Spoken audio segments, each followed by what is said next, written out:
आपल्याला आपले जे ग्रंथ आहेत त्याबद्दल माहिती पाहिजे. कारण आपल्या ग्रंथामध्ये जीवन कसं जगायचं या गोष्टीच्या बाबतीत खूपच ज्ञान आहे. काही लोक आपल्या ग्रंथाला मायथॉलॉजी सांगतात, पण आपले जे ग्रंथ आहेत ते बिलकुल मायथॉलॉजी नाही आहेत, ते आपल्या जीवनावर बेस्ड आहेत. त्याच्यामुळे आपण आपले ग्रंथ समजून घेणे खूप गरजेचं आहे. भगवद्गीता एक असं पुस्तक आहे ज्यामध्ये आपल्या सगळ्या प्रॉब्लेमवरती सॉल्युशन आहे. आणि महाभारतात तर अशी कुठलीच गोष्ट नाही आहे का ज्याच्यावरती उत्तर नाही आहे. तरी पण आपण बाहेरच्या कंट्रीमधनं आलेले जे बुक्स वगैरे आहेत त्यावर जास्त ट्रस्ट करतो आणि ते वाचतो की त्यांनी काहीतरी आत्ताच्या बेसवरती लिहिलेलं आहे.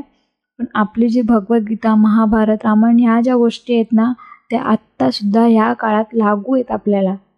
या चॅनलवरती मी महाभारत, रामायण आणि भगवद्गीता हे संपूर्ण त्याचं जे सार आहे ते सगळं टाकणार आहे.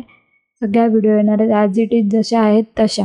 माझं फक्त तुम्हाला इतकंच सांगणं आहे की महाभारत, भगवद्गीता, रामायण, शिवपुराण आपले जितके पण पौराणिक पुस्तकं आहेत ती वाचा, त्याच्या व्हिडिओज पहा.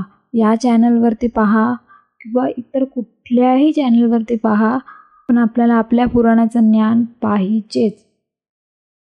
नंतर काही वर्षानंतर आपलं जीवन जगणं खूप कठीण होऊन बसणार आहे. कारण सततचं स्ट्रेस, एन्झायटी, प्रॉब्लेम्स ह्या गोष्टीमध्ये माणूस इतका हैराण झाला आहे की त्याला ह्यावरचे उत्तरच माहिती नाही, यावरचे सॉल्युशनच माहिती नाही आहेत.